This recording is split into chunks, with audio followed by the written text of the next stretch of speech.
Chapter 39. Now Joseph was taken down to Egypt, and Potiphar, an officer of Pharaoh, the captain of the guard, an Egyptian, bought him from the Ishmaelites who had brought him down there. The Lord was with Joseph, and he became a successful man. He was in the house of his Egyptian master. His master saw that the Lord was with him, and that the Lord caused all that he did to prosper in his hands. So Joseph found favor in his sight and attended him. He made him overseer of his house, and put him in charge of all that he had. From the time that he made him overseer in his house and over all that he had, the Lord blessed the Egyptian's house for Joseph's sake. The blessing of the Lord was on all that he had in house and field. So he left all that he had in Joseph's charge. And with him there he had no concern for anything but the food that he ate. Now Joseph was handsome and good-looking, and after a time his master's wife cast her eyes on Joseph and said, "Lie with me." But he refused and said to his master's wife, "Look with me here. My master has no concern about anything in the house, and he has put everything that he has in my hand. He is not greater in this house than I am, nor has he kept back anything from me except yourself, because you are his wife. How then could I do this great wickedness and sin against God?" And although she spoke to Joseph day after day, he would not consent to lie beside her or to be with her.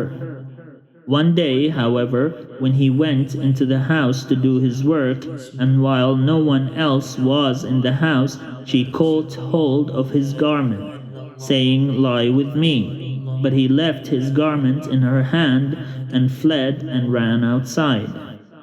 She ripped it apart. When she saw that he had left his garment in her hand and had fled outside, she called out to the members of her household and said to them, "See, my husband has brought among us a Hebrew to insult us. He came into me to lie with me, and I cried out with a loud voice, and when he heard me raise my voice and cry out, he left his garment beside me and fled outside." Then she kept his garment by her until his master came home.